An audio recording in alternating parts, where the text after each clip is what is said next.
Tuhan Yesus baik ya? Baik. Yesus baik ya, Tuhan Yesus biasa sangat baik. Kita mau datang ke hadirat Tuhan, kita mau mulai ibadah kita mau satukan hati dalam doa. Bapa, kami bersyukur Tuhan Yesus, kami bersyukur Allah Roh Kudus jika saat ini Tuhan kami ada di tempat ini, di rumah Tuhan. Kami bawa hati kami Tuhan, kami bawa hidup kami Tuhan, kami mau memuji Engkau, kami mau memuliakan Engkau Tuhan di tempat ini Bapa. Biar hanya nama-Mu saja yang disenangkan Tuhan. Biar Engkau berkenan Tuhan atas pujian penyembahan yang kami bawa Tuhan. Bapa, kami berdoa supaya ibadah kami Tuhan mulai dari awal pertengahan hingga akhirnya Tuhan sertai Roh Kudus yang bekerja secara luar biasa. Kami percaya Roh Kudus, Engkau yang ambil alih Tuhan, Engkau yang bekerja tengah-tengah kami Tuhan, dan Engkau kerjakan mukjizat Tuhan atas ibadah kami hari ini Bapa. Tidak ada seorang pun yang terlewati Tuhan hari ini, kami semua dilawat Tuhan hari ini, kami bertemu dengan Tuhan dan kami mau bersuka-cita, kami mau bersorak-sorai memuliakan nama Tuhan kami Yesus Kristus, Raja di atas segala raja, Allah yang kami sembah, Allah yang hidup, Allah yang luar biasa dan Allah yang perkasa. Terima kasih Bapa, dalam nama-Mu yang kudus kami berdoa ucap syukur, haleluya, amin. Amin, amin. Ada sukacita Bapak Ibu Saudara semua, ada sukacita? Amin. Amin. Sukacita gimana? Smile, senyum dong. Ada sukacita Bapak Ibu Saudara? Amin. Semua silakan. Ada sukacita? Amin. Ada sukacita tapi tidak tersenyum. Ada sukacita Bapak Ibu Saudara? Amin. Ada sukacita, kita bagi berdiri yuk. Kita bagi berdiri yuk. Kita mau puji Tuhan ya. Kita mau sembah Tuhan kita ya. Amin. Kita mau roh kita menyala-nyala bagi Tuhan. Oke?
Kita lihat di sekeliling kita banyak orang butuh Yesus. Bapak Ibu Saudara bisa duduk. Silakan duduk. Yesus. Banyak orang butuh Yesus. Banyak orang butuh pertolongan, saudaraku. Jadilah terang. Tapi kita nggak bisa jadi terang kalau misalnya kita pakai kekuatan kita sendiri. Kita mau buka hati kita sama-sama buat Roh Kudus, supaya Roh Kudus memampukan kita untuk dapat melakukan kehendak Bapa, untuk menyelamatkan banyak jiwa.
bersyukur buat setiap kebaikan Tuhan dalam hidup kami Bapa. Kami mau terus menyembah-Mu Tuhan. Kami mau terus menyembah Engkau Tuhan. Kami rindu Roh Kudus Kau mengalir di tempat ini saat ini Tuhan. Kami percaya Tuhan ketika Roh-Mu bekerja tempat ini Tuhan, mukjizat terjadi Tuhan. Kesembuhan terjadi Tuhan. Pemulihan terjadi Tuhan. Hati yang luka Tuhan jamah saat ini. Hati yang sakit Tuhan Kau sembuhkan Tuhan. Bukan orang sehat yang membutuhkan tapi orang sakit Tuhan. Kami butuh Engkau saat ini Tuhan. Kami mau mengalirlah Roh Kudus.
isi setiap hidup kami.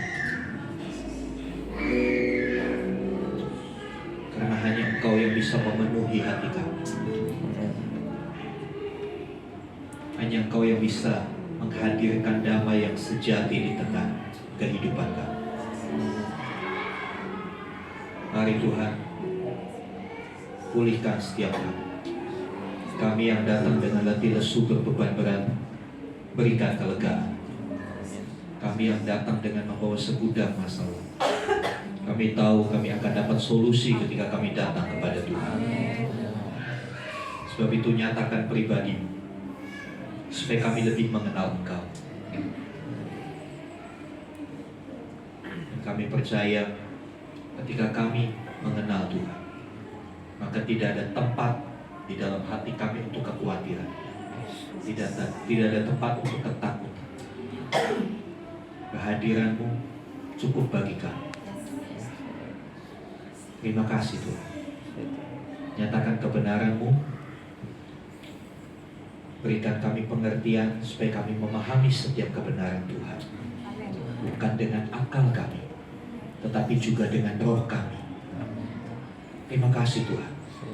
Berkati hamba-hamba-Mu yang sudah melayani kami di dalam pujian penyembahan. Kiranya mereka menikmati jerih lelah mereka di dalam Tuhan. Terima kasih Bapa. Dalam nama Tuhan Yesus kami berdoa. Amin. Amin. Silakan duduk Bapak Ibu Saudara. Terima kasih untuk teman-teman di bersih. Shalom. Apa kabar Saudara?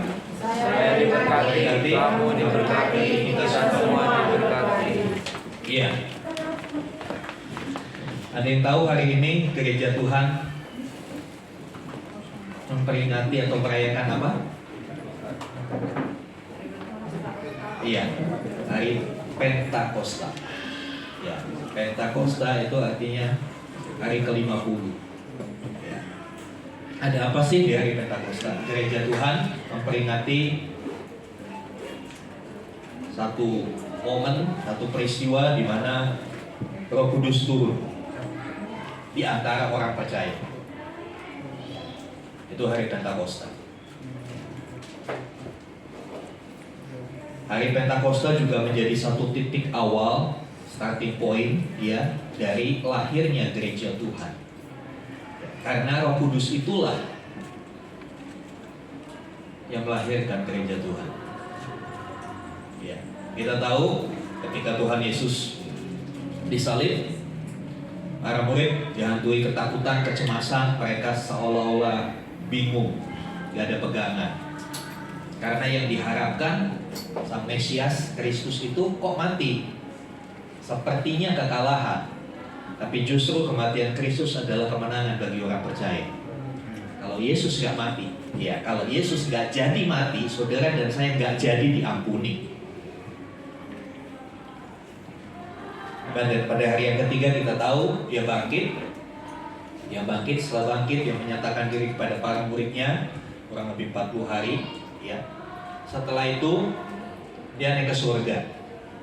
Ya, tanggal 18 Mei yang lalu kita memperingati kenaikan Tuhan Yesus ke surga. Sebelum dia naik ke surga, Matius 28 ayat 19. Matius 28 ayat 19. Kita baca dulu sebentar. Matius 28 ayat 19 mulai ayat 18. Yesus mendekati mereka dan berkata, "Kepadaku telah diberikan segala kuasa di sorga dan di bumi. Karena itu pergilah, jadikanlah semua bangsa muridku dan baptislah mereka dalam nama Bapa dan Anak dan Roh Kudus, dan ajarlah mereka melakukan segala sesuatu yang telah kuperintahkan kepadamu, dan ketahuilah aku menyertai kamu senantiasa sampai kepada akhir zaman." Sebelum dia naik ke surga, Tuhan Yesus memberikan mandat ini oleh gereja Tuhan. Ayat ini disebut amanat agung. Ya, satu penugasan yang diberikan kepada para murid setelah Tuhan Yesus naik ke surga. Yang aneh, di bagian terakhir ayat ini dikatakan gini, dan ketahuilah aku menyertai kamu senantiasa sampai kepada akhir zaman. Kita suka ya dengan ayat ini, amin. Tapi apakah saudara melihat sesuatu yang janggal dengan ayat ini? Saya melihat ada sesuatu yang aneh. Tuhan Yesus mau naik ke sorga, mau pergi meninggalkan murid-murid, tapi dia bilang, ketahuilah aku menyertai kamu senantiasa. Wah, bohong nih Tuhan Yesus. Jangan-jangan Tuhan Yesus berbohong. Bohong gak saudara? Pastinya tidak. Kita yang kurang memahami. Ya. Tuhan Yesus mau naik ke sorga, tapi kok dia bilang, aku menyertai kamu senantiasa sampai kepada akhir zaman. Lah ini kan ditinggal, kok disertai? Ya bagaimana mungkin saudara? Ya, jawabannya ada di hari raya Pentakosta. Dia menyertai kita dengan Roh Kudusnya. Jadi secara fisikal Tuhan Yesus nggak ada bersama dengan kita, tapi Rohnya, Roh Kudus, yang akan menyertai kita. Dan ayat ini digenapi sampai kepada akhir zaman, sampai kepada kita gereja Tuhan yang hidup di akhir zaman. Rohnya masih menyertai kita. Sebab itu hari ini kita mau berkenalan dengan Roh Kudus. Ya, Roh Kudus, bukan rokok kudus. Kita tidak perlu kenalan dengan rokok kudus. Iya, kita perlu berkenalan dengan Roh Kudus. Roh Kudus. Ya, kalau rokok kudus daripada manfaatnya lebih banyak mudaratnya. Amin. Ya, bapak-bapak nggak berani amin. Amin. Amin. Iya, kita berkenalan dengan Roh Kudus. Kita lihat dulu Kisah Rasul 1 ayat yang ke-8. Tolong saudara satu kayak bacakan Kisah Rasul 1 ayat yang ke-8. Pakai mic-nya. Pakai mic-nya supaya yang di belakang dengar.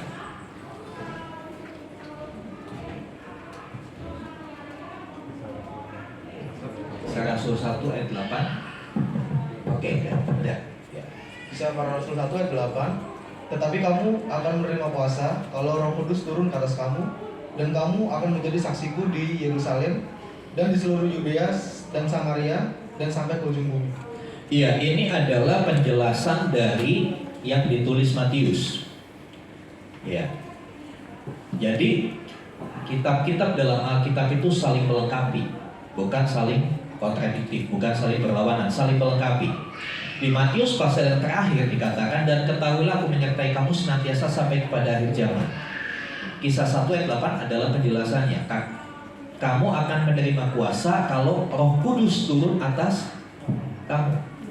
Menerima kuasa. Untuk apa? Untuk menjadi apa? Saksi. Saksi ya, bukan sakti. Jadi menerima Roh Kudus itu bukan jadi sakti. Bisa lakukan apa aja, pegang kepala orang jatuh, bukan seperti itu. Itu hanya fenomena sesaat. Bukan itu utamanya. Nanti kita akan lihat. Ya. Roh Kudus akan memenuhi orang percaya, tinggal dalam hidup orang percaya, bersama-sama dengan orang percaya sampai kepada akhir zaman. Ya, supaya orang percaya punya kuasa. Kuasa bukan untuk ngatur-ngatur tentunya. Kuasa di sini adalah satu kemampuan, satu kekuatan, satu power untuk melakukan apa yang Tuhan kehendaki, apa yang Tuhan mandatkan buat kita. Dalam Matius 28 mandatnya pergi jadikan semua bangsa murid. Kita harus menjadi saksi.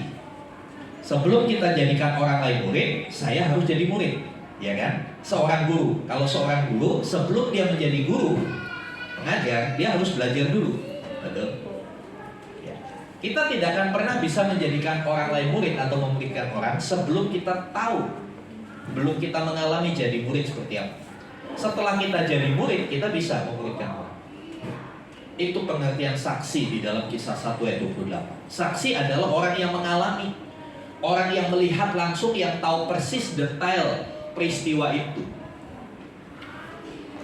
Seorang gak akan bisa jadi saksi kalau dia gak ada di tempat ketika peristiwa itu terjadi. Selanjutnya Kisah Rasul 1 ayat 8 itu, ayat ini disampaikan sebelum Roh Kudus dicurahkan. Sebelum Roh Kudus dicurahkan. Kisah Rasul 2 ayat 1 sampai 4, coba kita lihat.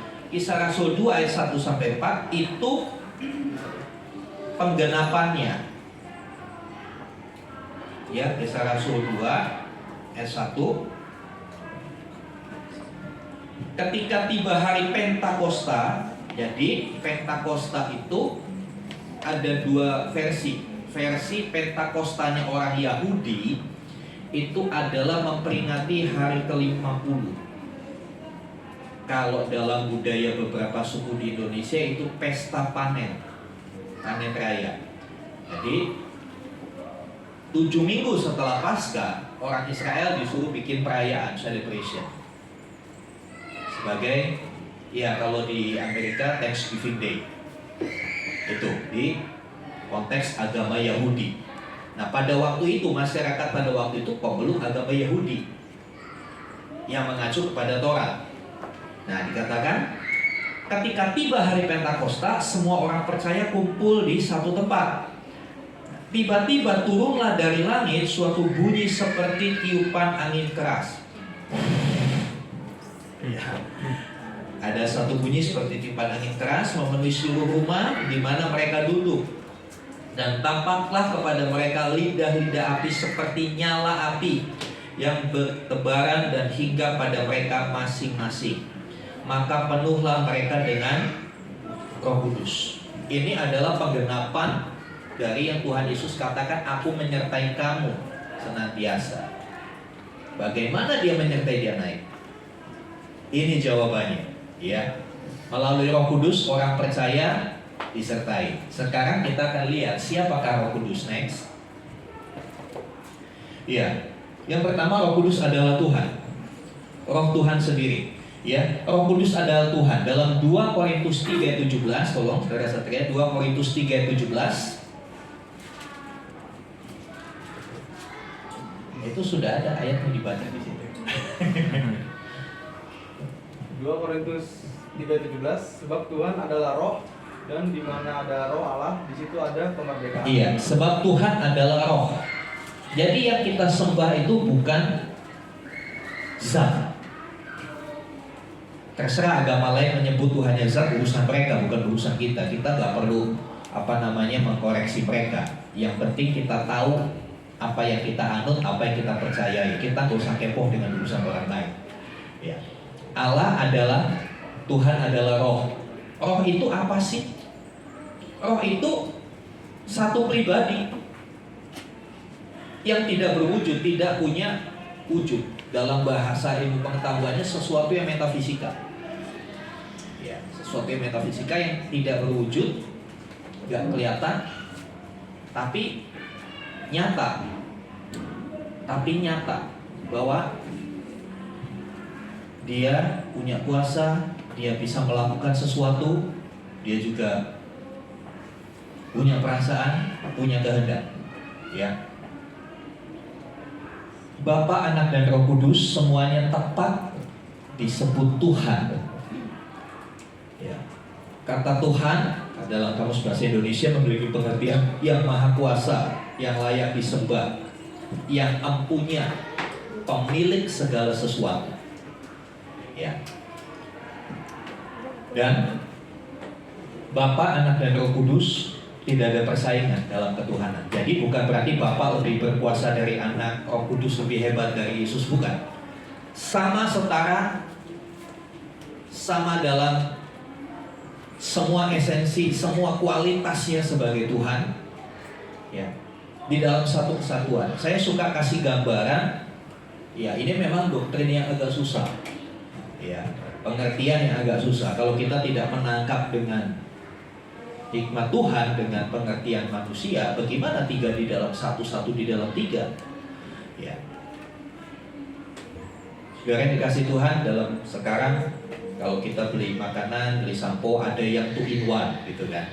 Apa sampo 2 in 1? Sampo sama kondisioner. Ya kan? 2 zat digabung jadi 1. Tapi apakah sampo dan kondisioner itu sama? Beda. Punya kualitas yang berbeda, cuma disatukan. Tritunggal nggak seperti itu. Tritunggal saya suka kasih gambaran, walaupun tidak 100% tepat, itu seperti segitiga. Kita tahu segitiga ya. Segitiga punya berapa sudut? 3. Sudutnya bisa dikasih nama kan? A, B, C gitu kan? Ya, punya berapa sisi? 3 juga. Sisi AB, B, C, A. bisa dikasih nama.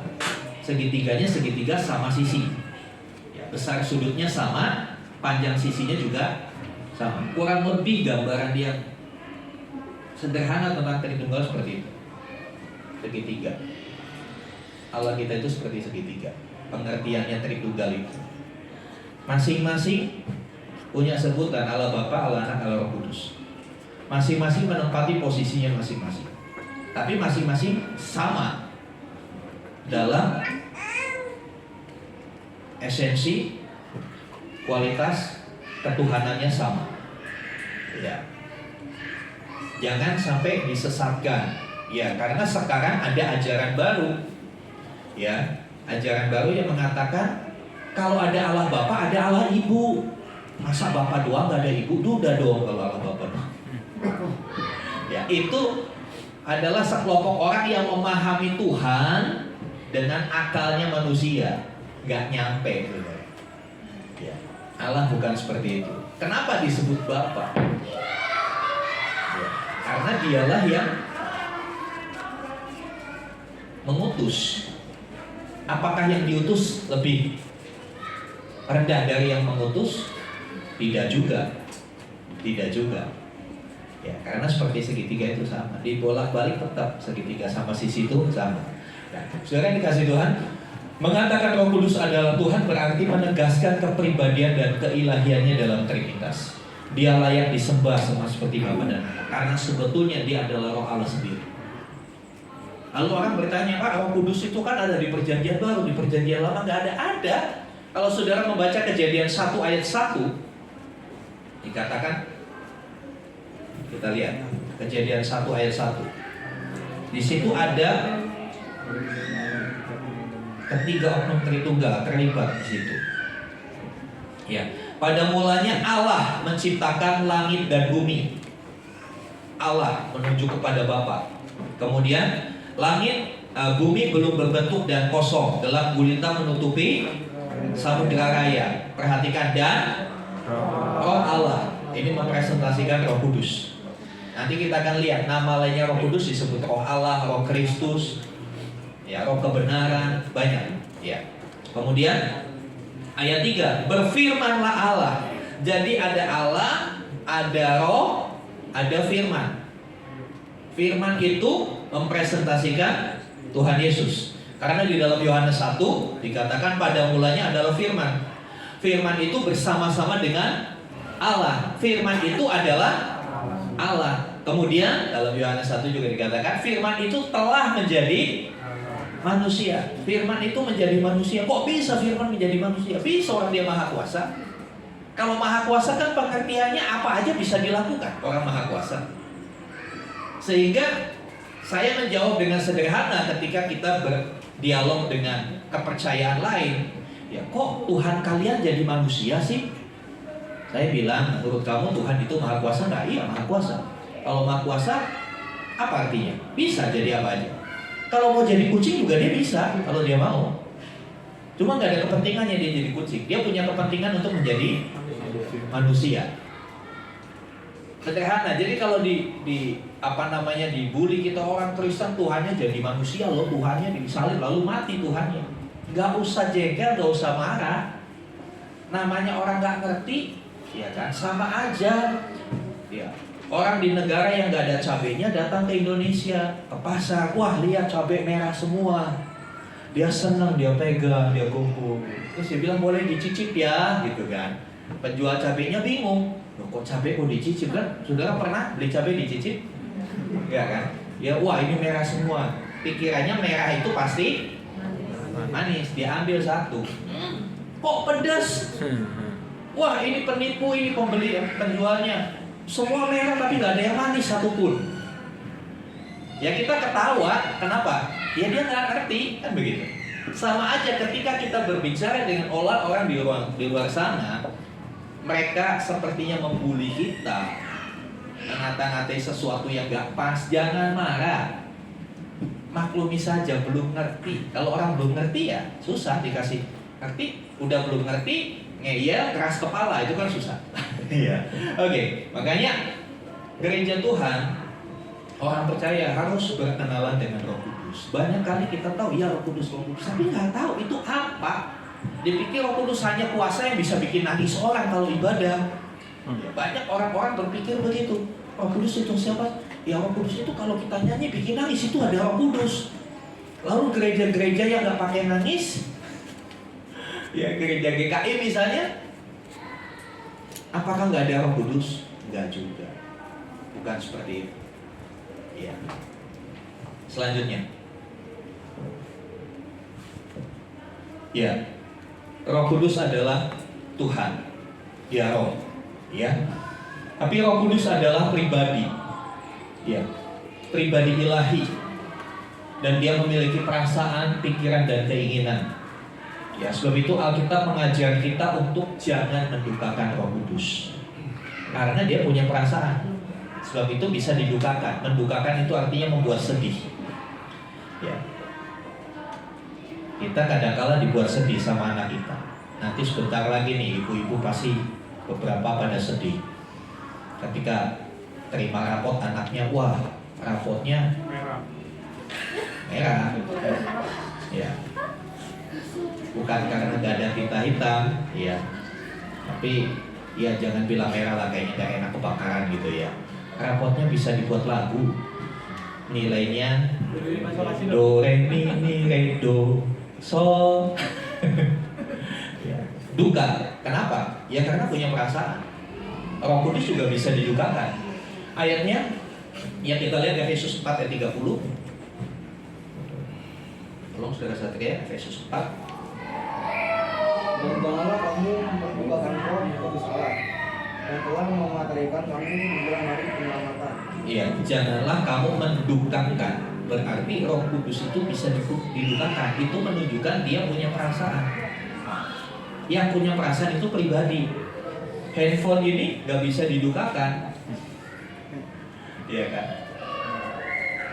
Gak bisa didukakan. Dia gak bisa marah. Kalau sehari kita gak pegang aja, dia gak bisa, aku kangen sama kamu. Gak bisa bilang begitu kan? Tapi orang yang kalau sesuatu itu pribadi, dia punya perasaan, dia bisa merasakan, kok saya dicuekin ya, kok dia ngomongnya begitu. Nah, ya, Roh Kudus itu pribadi, dia punya perasaan, dia punya pikiran, ya, dia bisa melakukan sesuatu. Ya, jadi bukan kuasa, beda ya, kuasa. Contohnya, kuasa itu tenaga, contohnya listrik. Ya, listrik mengalir ke keyboard. Yang bikin bunyi adalah karena ada aliran listrik. Dalam bahasa ilmiahnya ada energi listrik. Roh Kudus bukan energi. Dia punya energi, tapi dia bukan energi. Ya. Baterai. Iya, di sini ada baterai. Baterai ini dikatakan apa? Sumber energi. Bisa menghasilkan energi. Bisa juga habis. Ya kan? Energi bisa melakukan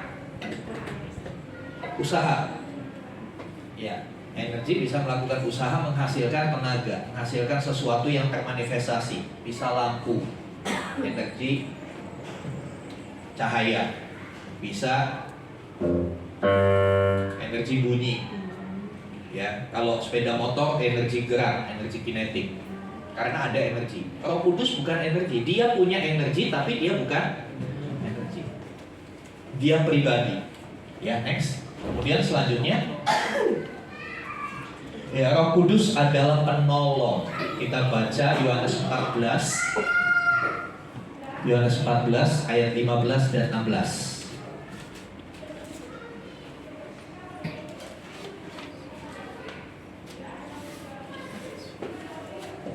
Yohanes 14 ayat 15, saya bacakan. Jikalau kamu mengasihi aku, kamu akan menuruti segala perintahku. Saudara mengasihi Tuhan? Berapa banyak yang mengasihi Tuhan? Konsekuensinya apa? Harus menuruti segala perintah. Segala itu semua, bukan cari perintah yang gua suka. Kadangkala orang dia taat sih mengikuti perintah Tuhan, tapi yang dia suka, yang nggak suka nanti dulu nggak usah. Kemudian setelah bicara soal mengasihi dan taat kepada perintah, Tuhan Yesus bilang, aku akan minta kepada Bapa dan Ia akan memberikan kepadamu seorang penolong yang lain. Ya, seorang penolong yang lain supaya Ia menyertai kamu selama-lamanya. Perhatikan, sama kan dengan yang di Matius 28, menyertai kamu selama-lamanya. Jadi yang menyertai kita selama-lamanya adalah penolong ini, penolong yang lain yang dijanjikan Tuhan Yesus pada para murid sebelum Dia naik ke surga. Ya, kenapa dikatakan penolong yang lain? Ya. Karena ketika mereka bersama dengan Tuhan Yesus, mereka tahu penolong itu Tuhan Yesus. Makanya dalam gaya bahasa, ya, Alkitab itu punya nilai sastra yang tinggi. Gak sekedar asal-asal ditulis, punya nilai sastra yang tinggi. Ya. Makanya Tuhan Yesus menggunakan istilah penolong yang lain, karena pada waktu itu Dia masih ada bersama-sama dengan murid-murid. Itu yang menjadi pembeda. Nanti ketika aku pergi akan ada penolong yang lain. Saudara perhatikan ayat 15, Tuhan berbicara soal mengasihi Tuhan, bentuknya adalah mentaati segala perintahnya. Ayat 16 kok bicara soal penolong? Saudara lihat kaitannya apa? Jujur, kita terlalu sulit untuk mengikuti, mentaati perintahnya, segala perintahnya. Kita kadang gak mampu. Kita kadang kala gak mampu. Ya, karena apa? Kita masih hidup di dalam tubuh dosa. Untuk kepentingan itulah Tuhan Yesus minta supaya penolong yang lain itu datang dan menyertai kita. Jadi penolong ini dalam konteks apa? Menolong kita untuk kita bisa taat sama firman Tuhan. Amin. Bukan penolong yang kita bisa mintai tolong sesuka hati kita. Tuhan tolong dong, saya lagi benci sama orang itu, Tuhan bikin dia celaka. Bukan seperti itu konsepnya penolong. Tapi konteksnya menolong supaya kita bisa melakukan firman Tuhan, supaya kita bisa benar-benar mengasihi Tuhan. Itulah Roh Kudus. Jadi banyak kali aliran karismatik, ya istilah saya agak kasar, mohon maaf, memperkosa Roh Kudus, memaksa Roh Kudus untuk melakukan yang Dia mau. Padahal Roh Kudus diutus untuk menolong kita dalam hubungan kita mentaati firman Tuhan. Ya. Bahasa aslinya dipakai kata parakletos. Parakletos itu artinya orang yang dipanggil untuk mendampingi seseorang, terutama dalam urusan hukum. Ya. Advokat. Ya, kalau dalam dunia peradilan kita pengacara. Ya. Orang yang dipanggil untuk mendampingi seseorang. Jadi Roh Kudus memang dipanggil sama Tuhan Yesus untuk mendampingi siapa? Orang percaya. Dalam kaitan apa? Begini saudara, dulu kita adalah orang berdosa sebelum percaya Tuhan Yesus. Setelah percaya Tuhan Yesus, kita dinyatakan benar. Bukan berarti setelah kita percaya Tuhan Yesus serta-merta ingatan akan dosa hilang. Contohnya begini, kalau saya seorang pembunuh, contoh, saya seorang pembunuh, saya berdosa kan, saya minta ampun sama Tuhan, diampuni gak? Diampuni. Setelah saya dihukum mungkin 6 tahun, 8 tahun saya bebas. Pertanyaannya, saya tetap pernah membunuh orang kan? Iya, saya tetap pernah membunuh orang. Tetapi saya sudah dibebaskan dari setiap tuntutan hukum karena sudah dihukum. Kita waktu berdosa, ya kita berdosa. Tapi setelah kita percaya kepada Tuhan Yesus, Tuhan mengambil alih hukuman kita itu, Dia kenakan kepada dirinya di kayu salib. Selanjutnya kita menjadi orang merdeka, tidak lagi di bawah hukuman. Tapi kalau ditanya kamu pernah berdosa? Ya pernah. Ya kan? Ya pernah. Makanya saya suka kalau saya tanya siapa di sini saudara yang tidak pernah berdosa. Kalau ada saudara yang angkat tangan, saat saudara angkat tangan itulah Anda sedang berdosa, sedang membohongi dirimu sendiri. Ya. Ketika kita sudah percaya Tuhan Yesus, kita dimerdekakan, kita dibebaskan dari hukuman. Nah, kita perlu pendampingan supaya apa? Supaya nggak balik lagi melakukan dosa, supaya tidak ada tuntutan lagi. Itulah fungsi penolong yang lain itu, ya. Parakletos juga bisa diartikan pendamping, penolong, pembela, penghibur. Bahkan Tuhan Yesus sendiri berkata roh penghibur, ya kan? Setelah kenaikan Tuhan Yesus, Roh Kuduslah yang mendampingi orang percaya dalam menjalankan kehidupan baru. Itu tadi. Dulu kita hidup dalam dosa. Setelah percaya Kristus, dibaptis, ini titik awal, starting pointnya untuk kita hidup baru di dalam Tuhan. Nah, Roh Kudus itulah yang Tuhan utus untuk mendampingi kita dalam menjalankan hidup yang baru. Karena sejatinya kita tidak akan pernah mampu menjalani hidup baru seperti Kristus. Kenapa nggak mampu? Iya, karena tubuh ini sudah terbiasa bikin dosa. Gitu loh, saudara. Contoh yang gampang, kalau saudara biasa bangun jam 9, suruh bangun jam 7, susah nggak? Pasang waker, si bunyi waker, bangun, matiin, tidur lagi. Ya, yang senyum-senyum punya pengalaman, Pak. Ya kan? Susah kan untuk pagi. Caranya gimana supaya bisa pagi? Saudara nggak perlu waker, saudara perlu orang yang bangunin dong, saudara, ya kan? Perlu pribadi, bukan perlu alat. Untuk merubah satu kebiasaan itu perlu pribadi yang lain yang menolong, mementor kita. Nggak perlu alat. Ya buktinya, saudara beli alarm juga nggak ada gunanya, tetap aja kesiangan kan begitu. Tapi bagaimana supaya saudara bisa merubah kebiasaan bangun jam 9, bisa bangun jam 5? Ya perlu orang yang biasa bangun pagi, betul nggak? Kalau saudara tinggal sekamar dengan orang yang biasa bangun pagi, saudara titip pesan nanti kalau kamu bangunin saya ya. Dibangunin nggak? Lama-kelamaan saudara akan berubah kebiasaanmu. Jadi bisa bangun pagi. Nah, saudara dikasih Tuhan, hidup kita juga begitu.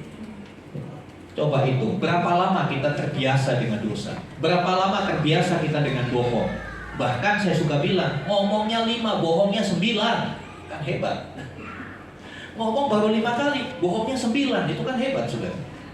Orang yang terbiasa dalam dosa, untuk melepaskan gak gampang. Sama seperti kebiasaan bangun siang. Itu kaum bangsawan. Orang Jawa bilang kaum bangsawan. Kalau yang biasa bangun siang, bangsa tangine awan. Kaum bangsawan yang bangun siang. Ya, untuk merubah kebiasaan ini, gak perlu ditumpangi tangan, mohon maaf, saya tumpangi kaki juga tetap bangun siang, saudara.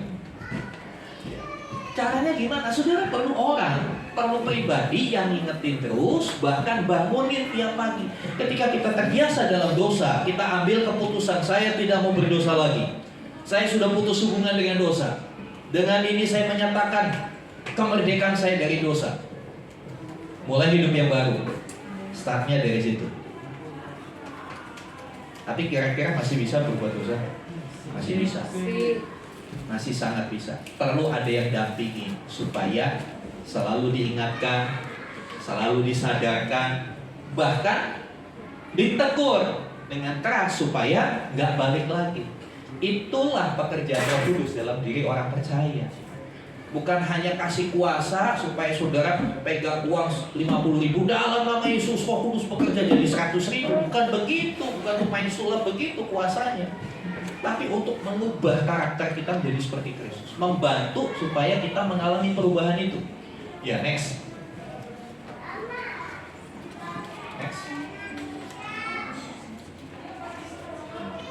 Iya. Sebelumnya, masih ada sebelumnya.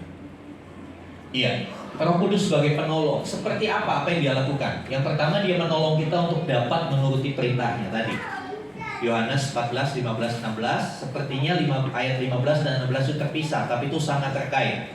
Ayat 16 itu menguatkan supaya kita bisa melakukan ayat 15.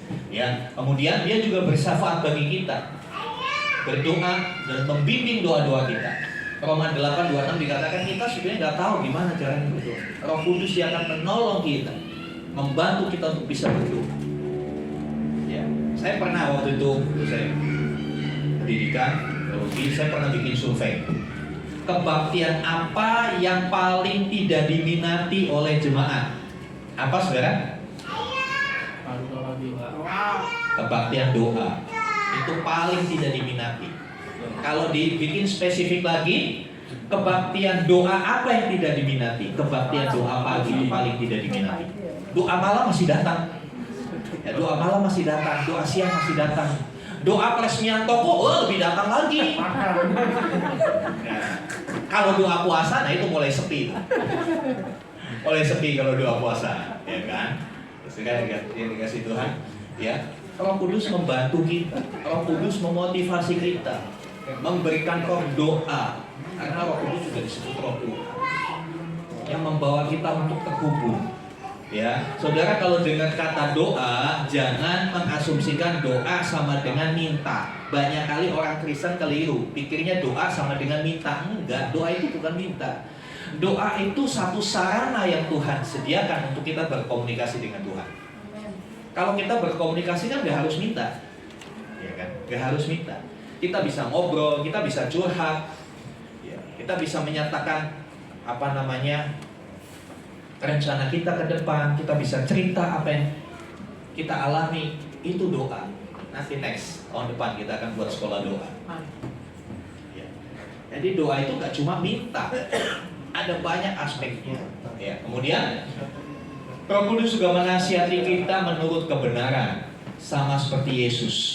Ya, di dalam Yesaya 11 dikatakan penasihat ajaib. Kenapa dikatakan penasihat ajaib? Dia memberikan nasihat yang benar-benar tepat seperti kondisinya. Karena tiap kondisi, tiap kasus kan berbeda. Dia bisa exactly, bisa tepat memberikan arahan buat kita. Saudara, selanjutnya dia menghibur kita, Yohanes 14:16. Dia roh penghibur. Dunia ini penuh dengan duka. Dunia ini penuh dengan kesusahan. Ada begitu banyak alasan untuk kita bisa berduka di dunia. Karena itu dia datang untuk menghibur kita. Ya. Dia juga penghukum dosa. Ya. Ketika ada dosa dia akan nyatakan. Ketika orang hidup dalam persekutuan dengan Roh Kudus di dalam hidupnya, ketika dia melakukan dosa itu seperti terhukum, gak nyaman. Orang yang biasa hidup di dalam Tuhan melakukan salah sedikit aja udah gelisah. Tapi berbeda dengan orang yang masih di dalam hidup yang lama. Ya. Salah sedikit kurang, mau nambahin lagi salahnya. Ya, next. Ya, itu begitu banyak karya Roh Kudus. Ya, tadi penghukum dosa, kemudian membuat kita kudus. Dengan apa? Dengan menuntun kita melakukan kebenaran. Menuntun kita melakukan sesuatu yang kudus. Kudus bukan hanya masalah seksualitas saja. Kudus juga masalah keuangan. Kudus juga masalah perkataan.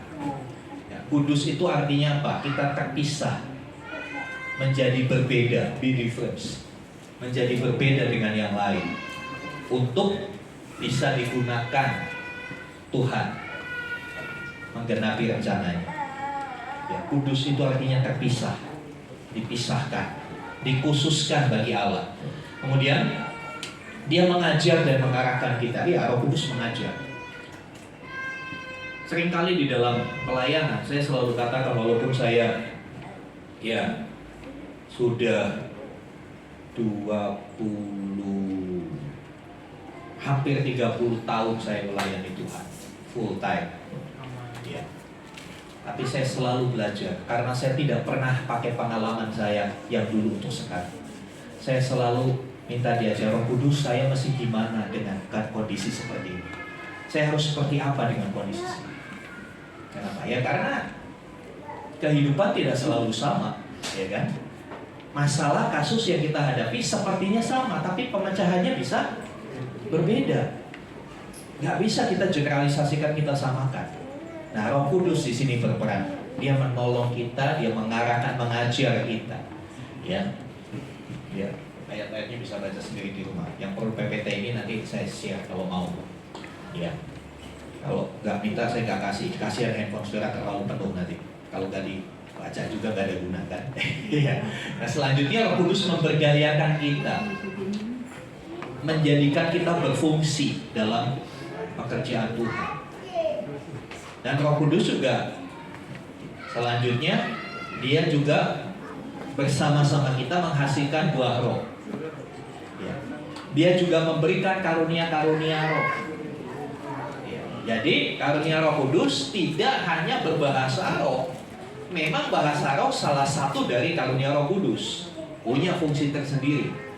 Tapi yang utama bukan itu. Bahasa roh itu bahasa doa. Tadi dikatakan Roh Kudus mengajar kita berdoa. Pernah gak saudara ngadepi satu masalah sampai saudara kehabisan kata-kata untuk berdoa? Bingung mau doa apa lagi? Nah disitulah karunia bahasa roh itu berfungsi. Kita bisa berdoa dengan bahasa yang lain, bukan bahasa manusia. Itu hanya roh kita dan roh Tuhan yang tahu. Dia yang menerjemahkan. Dia mengangkat setiap beban itu dengan bahasa yang tidak bisa dipahami manusia, tapi bisa dipahami oleh Roh Allah, sehingga tetap terjadi interaksi antara kita dengan Tuhan.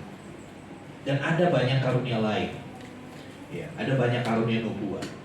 Ya, banyak kali Tuhan pakai pelayanan istri saya dan saya menyatakan sesuatu. Banyak kali orang bingung. Oh kalau Ibu Gembala ngomong kok selalu benar, jadi takut mau ngomong. Itu bukan dari dia, itu dari Roh Kudus. Itu karunia pengetahuan. Bahkan anak saya pernah bilang, aduh, gak bisa ya sembunyiin sesuatu dari mama, pasti ketahuan. Padahal mamanya gak pasang CCTV di mana-mana. Nggak juga kepo tanya sana tanya sih. Ya ketika berdoa Tuhan nyatakan, Tuhan kasih tahu. Suatu kali anak saya dapat nilai kurang bagus, dapat nilai jelek di sekolah. Ya. Dia sembunyiin. Tiba-tiba mamanya bilang, nilai ulanganmu pelajaran ini jelek kan? Kaget dia. Mau tahu? Padahal dia udah sembunyiin, ditaruh di mana-mana, di bawah itu kertas. Ya itu karunia Roh Kudus. Kita bisa mengetahui. Bukan untuk sok-sokan, bukan untuk gagah, atau bukan untuk buka praktek. Buka praktek seperti paranormal. Supaya ketahuan kalau uangnya hilang, ya perhiasannya hilang, ayo tanya saya. Mau tanya, wadi piro kan gitu. Bukan seperti itu. Tapi itu membantu dalam pelayanan. Banyak kali dalam pelayanan, jujur kami dalam pelayanan banyak kali kami ini dibohongin orang. Banyak kali. Nah, karunia Roh Kudus, karunia pengetahuan itu membongkar setiap kebohongan. Jadi mau bohong seperti apapun, Roh Kudus yang kasih bocoran ke kita. Jadi kita tahu. Dia dikasih Tuhan, sekali lagi dia memberdayakan kita. Belum lagi nanti ada karunia melakukan mujizat. Beberapa waktu yang lalu, bulan Maret yang lalu, saya ikut sidang sinode di Surabaya. Musyawarah besar. Tiba-tiba badan saya gak enak, ada sakit di pinggang, sakit banget. Ya mungkin efek karena sidang sinodenya itu maraton, bener-bener maraton, jam 8 pagi sampai jam 11 malam, istirahatnya cuma makan siang, makan malam aja. Capek pinggang. Lalu kakak rohani saya, "Tante, kamu kenapa?" Sakit. Duduk, dia berdoa. "Coba lihat kakimu," dia bilang. Kakinya diluruskan begini. Ternyata kaki saya itu panjang sebelah tanpa saya sadar. Kurang lebih 6-7 cm. Setelah tangan begini panjangnya. Bedanya. Kamu nggak rasa? Enggak. Kita kan nggak pernah ukur. Yang kita ukur kan nomor sepatu, gitu kan. Yang kita ukur panjangnya celana panjang, tapi panjang kaki kita nggak pernah ukur. Ternyata didapati seperti itu. Lalu dia bilang, "Percaya Tuhan masih bikin mujizat, percaya, ayo kita berdoa." Dia berdoa, dia tumpangkan ke kaki saya. Tahu nggak apa yang terjadi? Itu di kamar hotel saya itu ada 1, 2, 3, ada 5 orang yang menyaksikan. Itu kaki yang pendek itu bisa modot sendiri, bisa memanjang sendiri. Akhirnya sama. Itu karunia. Apakah kedokteran bisa lakukan gitu? Bisa sih, tapi nggak instan. Yang saya tahu biasanya dibadulin. Itu pun pada usia tertentu, usia muda. Kalau udah di atas 40 udah nggak bisa ada pertambahan panjang tulang lagi. Tapi sekali lagi Roh Kudus bisa mengerjakan mujizat. Dan banyak orang hamba Tuhan dipakai Tuhan untuk melakukan mujizat. Dan saya percaya saudara pun bisa diberdayakan Roh Kudus untuk melakukan hal-hal seperti itu. Tapi yang utama sekali lagi bukan itu. Yang utama dia menolong kita untuk bisa mentaati firman Tuhan. Ini yang kadang-kala dilupakan.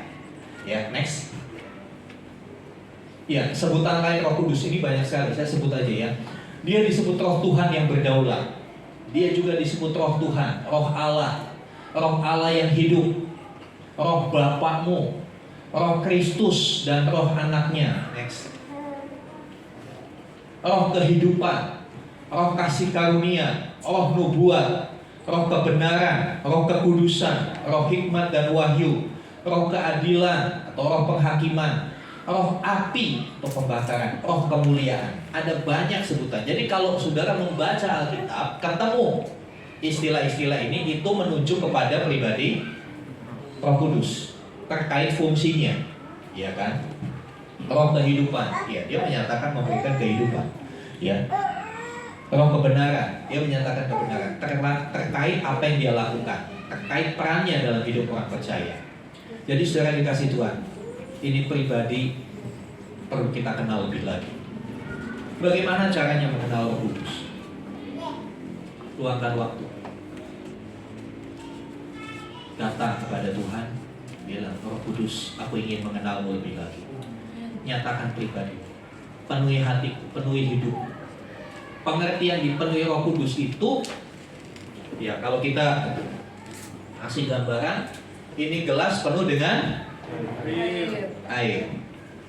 Semua ruangan dalam gelas ini dikuasai oleh air, sehingga tidak ada tempat, ya kan? Kalau handphone ini saya cemplungin ke gelas, gak bisa sebetulnya, karena tempatnya sudah terisi oleh air. Ketika hidup orang percaya dipenuhi oleh Roh Kudus, maka Roh Kudus yang akan menguasai keseluruhan hidupnya, sehingga tidak ada tempat lagi untuk keinginan-keinginan dunia, sehingga tidak ada tempat lagi untuk dosa. Dia menguasai sepenuhnya. Makanya mari miliki kerinduan supaya dia penuh dengan Roh Kudus. Teristimewa hari ini ada 7 orang yang mengambil keputusan untuk dibaptis. Saya cuma mau katakan, baptisan adalah starting point Anda, titik awal Anda dalam hidup baru bersama dengan Kristus.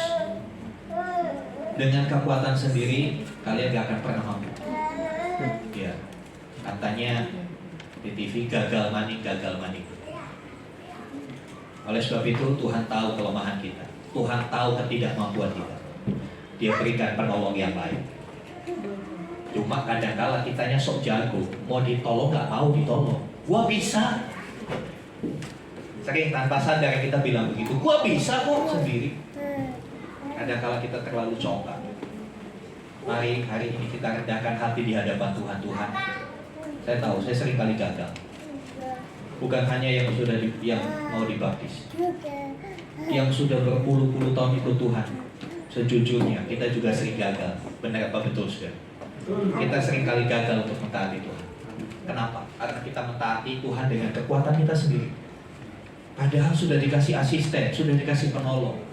Mari ajak dia. Mari minta dia menolong kita, minta dia memimpin hidup kita, minta dia menguasai seluruh hidup kita. Karena dari situlah kita akan melihat bagaimana hidup ini diubah oleh Tuhan.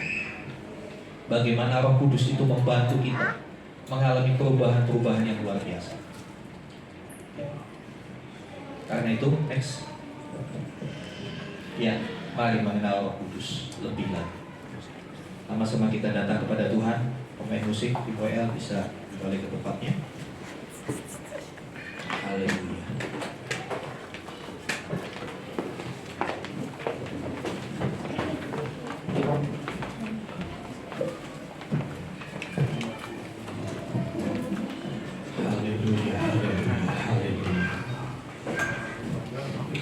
Glory, haleluya. Saya undang sama-sama kita bagi berdiri.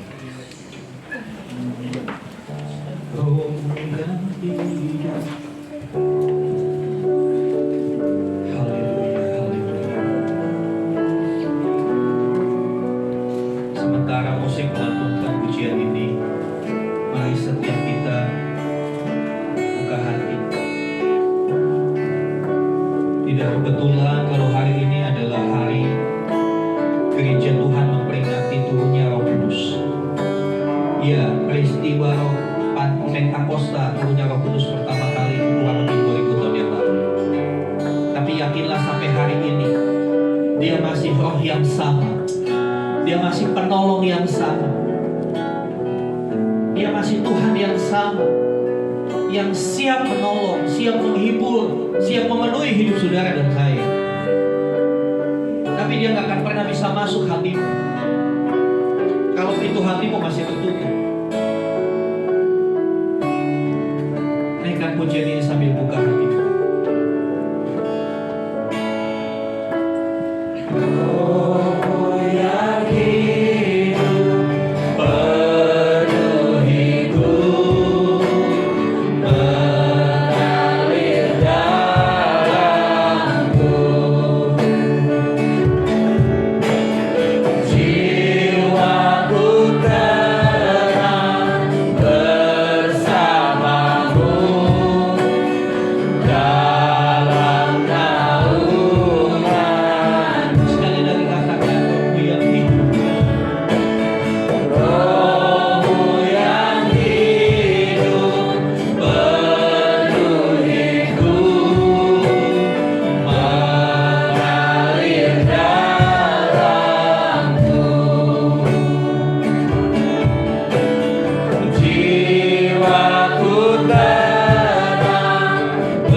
setiap relung hati, memenuhi pikiranmu. Haleluya, haleluya, haleluya. Roh Kudus, Kau ada di tengah-tengah.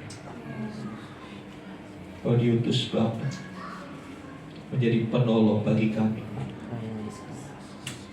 Ampuni kami, Roh Kudus. Seringkali kami mengabaikan Engkau. Kami tidak peduli dengan kehadiran-Mu. Kami menolak peringatan-peringatan. Ampuni kami. Pada hari ini, firman-Mu mengingatkan kami lagi. Roh Kudus, nyatakan pribadi-Mu untuk setiap kami. Penuhi setiap kami. Ambil alih hidup kami, Roh Kudus. Supaya kami bisa melakukan segala perintah Tuhan. Karena kami mengasihi Tuhan Yesus. Berdayakan setiap kami. Biarlah hidup kami boleh menghasilkan buah Roh. Bersama dengan Roh yang memimpin hidup kami, yang mengarahkan, yang mengatur hidup kami. Terima kasih Tuhan. Lanjutkan karya-Mu di tengah umat. Lanjutkan Tuhan. Hiburkan mereka yang susah. Kuatkan mereka yang lemah. Bebaskan mereka yang terbelenggu. Segala kebiasaan-kebiasaan buruk. Dengan hal-hal yang merupakan kecintaan akan dunia. Bebaskan kami dari semuanya itu. Dan kami bisa mengasihi Bapa dengan segenap hati kami, segenap jiwa kami, segenap akal budi kami. Terima kasih Tuhan. Dalam nama Tuhan Yesus kami berdoa. Amin. Amin. Silakan duduk Bapak Ibu, Saudara. Ya. Di tengah-tengah kita ada 7 anak, 7 orang, ya 7 pribadi yang sudah mengambil keputusan untuk dibaptis. Apa itu baptisan? Baptisan sederhananya sebuah proklamasi, sebuah pernyataan yang menyatakan saya tidak mau lagi hidup dalam dosa. Saya mau hidup bagi Tuhan. Simpelnya itu. Ya, sesederhana itu. Tapi baptisan itu menjadi penting karena ini menjadi satu tonggak dalam sejarah kehidupan orang percaya. Sebagaimana proklamasi 17 Agustus penting buat bangsa Indonesia, demikianlah baptisan penting bagi setiap orang percaya. Disitulah perjalanan hidup yang baru dimulai. Ya, syaratnya apa? Syaratnya baptisan sederhana. Menyadari dirinya berdosa, mengakui keberdosaannya, ya. Kemudian terima anugerah Tuhan dengan iman, percaya kepada Tuhan Yesus. Ya. Selanjutnya hanya syarat-syarat administratif, artinya mengikuti pembinaan, menyerahkan paspor, mengisi formulir, itu syarat-syarat administratif.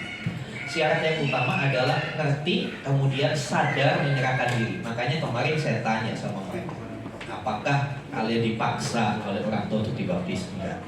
Karena itu poinnya. Karena kalau dipaksa percuma, tidak akan ada perubahan. Jadi karena itu di hadapan Tuhan dan di hadapan jemaat sekalian, mereka masing-masing akan menyatakan pengakuan imannya, menyatakan keputusannya. Ya, saya panggil. Ya. Yang pertama, Saudara Michael Tanfedo. Siap.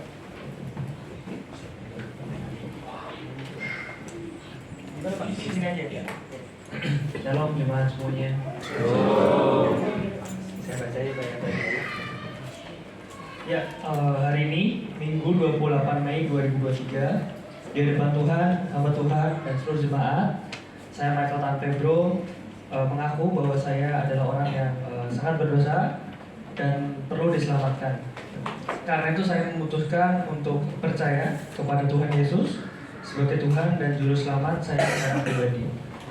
Saya sungguh-sungguh percaya dan menyerahkan hidup saya kepadanya karena Tuhan Yesus telah mati di salib untuk menebus dosa-dosa saya.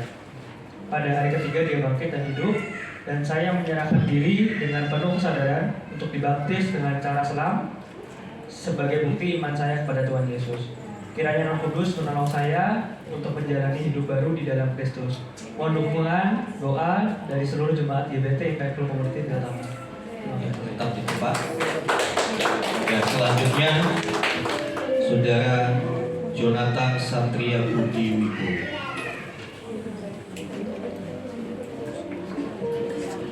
Shalom jemaat semuanya. Hari ini Minggu tanggal 28 Mei 2023 di hadapan Tuhan, hamba Tuhan dan seluruh jemaat, saya Jonathan Satria Budi Wibowo mengaku bahwa saya adalah orang berdosa dan perlu diselamatkan. Karena itu saya memutuskan untuk percaya kepada Tuhan Yesus sebagai Tuhan dan Juru Selamat saya secara pribadi. Saya sungguh-sungguh percaya dan menyerahkan hidup saya kepadanya karena Tuhan Yesus telah mati di salib untuk menebus dosa-dosa saya. Pada hari ketiga ia bangkit dan hidup, dan saya menyerahkan diri dengan penuh kesadaran untuk dibaptis dengan cara selam sebagai bukti iman saya kepada Tuhan Yesus. Kiranya Roh Kudus menolong saya untuk menjalani hidup baru di dalam Kristus.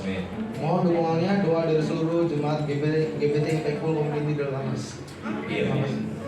Selanjutnya Saudara Renal Umedo Manu. Shalom jemaat dan saudara-saudara semua. Hari ini Minggu 28 Mei 2023 di hadapan Tuhan, hamba Tuhan dan seluruh jemaat, saya Renal Umedo Manu mengaku bahwa saya adalah orang berdosa dan perlu diselamatkan. Karena itu saya memutuskan untuk percaya kepada Tuhan Yesus sebagai Tuhan dan Juru Selamat saya secara pribadi. Saya sungguh-sungguh percaya dan menyerahkan hidup saya kepadanya karena Tuhan Yesus telah hidup di salib untuk menebus dosa-dosa saya. Pada hari ketiga dia bangkit dan hidup. Dan saya menyerahkan diri dengan penuh kesadaran untuk dibaptis dengan cara selam sebagai bukti iman saya kepada Tuhan Yesus. Kiranya Roh Kudus menolong saya untuk menjalani hidup baru di dalam Kristus. Mohon dukungan doa dari seluruh jemaat GBT Impactful Community Deltamas. Selanjutnya Saudara Ronald Delon Agustin Manu. Hari Minggu ini 28 Mei 2023 di hadapan Tuhan, hamba Tuhan dan seluruh jemaat, saya Ronald Delon Agustin Manu mengaku bahwa saya adalah orang berdosa dan perlu diselamatkan. Karena itu saya memutuskan untuk percaya kepada Tuhan Yesus sebagai Tuhan dan Juru Selamat saya secara pribadi. Saya sungguh-sungguh percaya dan menyerahkan hidup saya kepadanya karena Tuhan Yesus telah mati di salib untuk menebus dosa-dosa saya.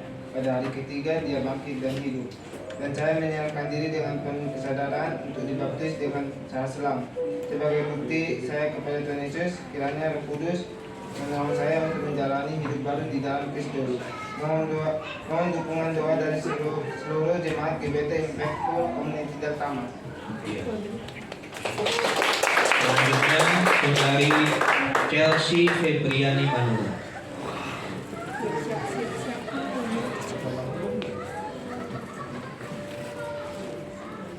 Shalom semuanya. Hari ini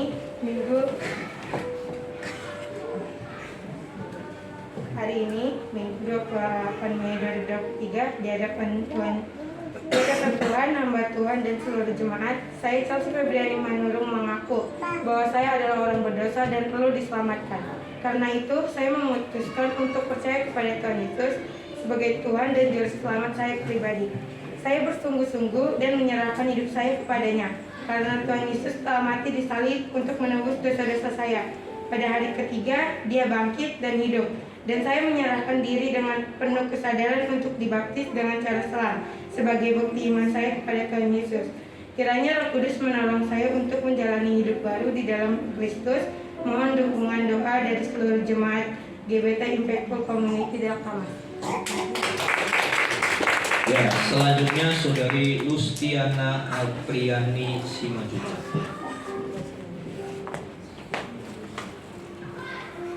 Shalom semuanya. Hari ini Minggu 8 Mei 2023 di hadapan Tuhan, hamba Tuhan dan seluruh jemaat, saya Lustiana Alpriani Simajuta mengaku bahwa saya adalah orang berdosa dan perlu diselamatkan. Karena itu saya memutuskan untuk percaya kepada Tuhan Yesus sebagai Tuhan dan Juru Selamat saya secara pribadi. Saya sungguh-sungguh percaya dan menyerahkan hidup saya kepadanya karena Tuhan Yesus telah mati salib untuk menebus dosa-dosanya saya. Pada hari ketiga dia bangkit dan hidup. dan saya menyerahkan diri dengan penuh kesadaran untuk dibaptis dengan secara seram sebagai bukti iman saya kepada Tuhan Yesus. Kiranya Roh Kudus menolong saya untuk menjalani hidup baru di dalam Kristus. Mohon dukungannya doa dari seluruh GBT Full Komunitas. Yang selanjutnya terakhir Saudara Elvis Jonathan. Shalom semuanya. Hari ini Minggu 28 Mei 2023 di hadapan Tuhan, hamba Tuhan dan seluruh jemaat, saya Elvis Jonathan mengaku bahwa saya adalah orang berdosa dan perlu diselamatkan. Karena itu saya memutuskan untuk percaya kepada Tuhan Yesus sebagai Tuhan dan Juru Selamat saya secara pribadi.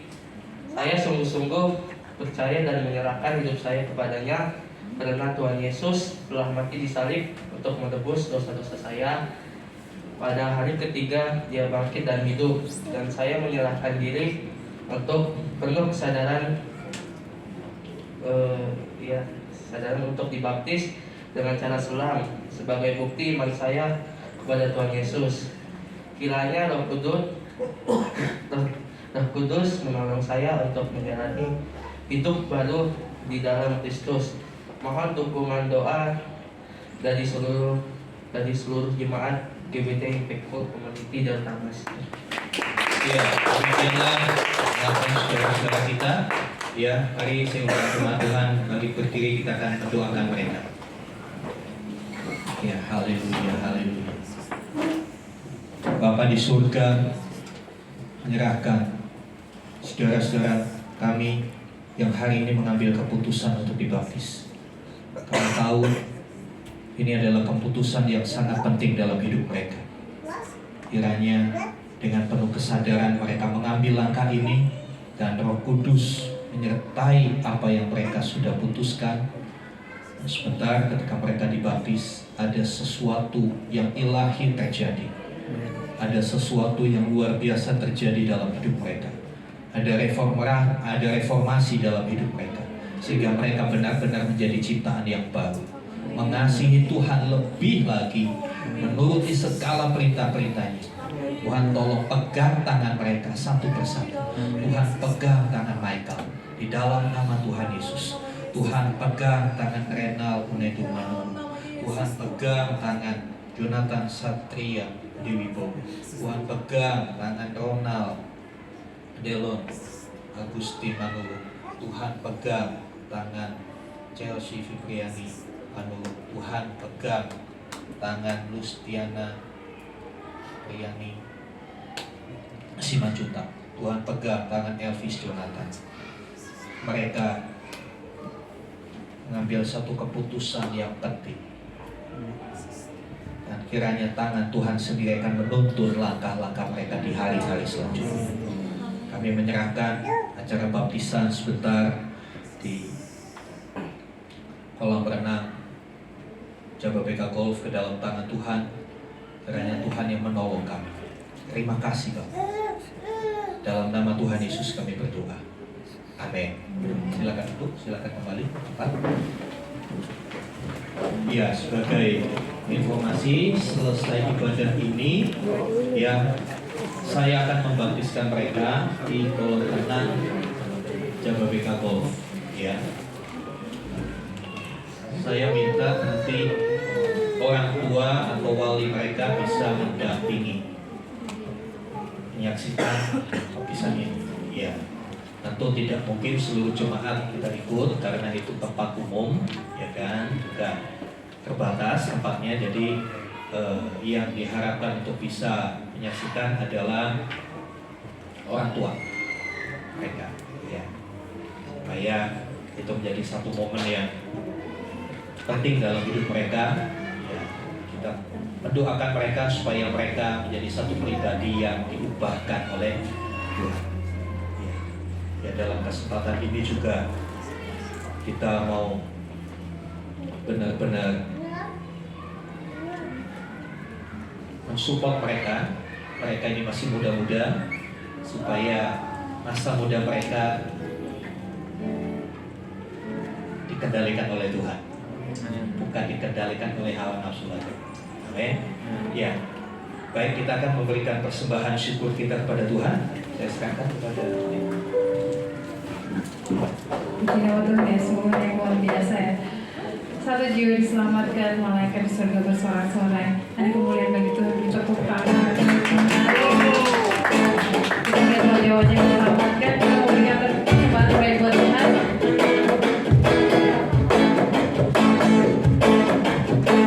Saya minta Bapak Mumis untuk melayani persembahan ya.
Terima kasih Bapa, Engkau sudah memberkati kami sehingga kami bisa tiba di tempat ini untuk mendengarkan firman-Mu.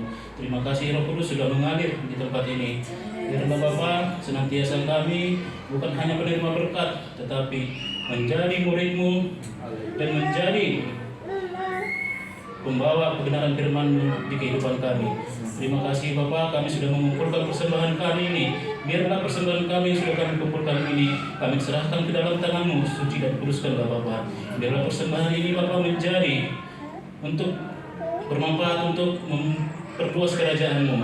Terpujilah nama-Mu Bapa. Setiap saudara seiman kami sudah memberikan persembahan ini. Berkati mereka Bapa. Berkati mereka satu persatu Bapa. Yang sakit Engkau sembuhkan Bapa. Yang kekurangan Engkau cukupkan Bapa. Kami mengucap syukur di dalam nama Tuhan Yesus Kristus. Haleluya. Amin.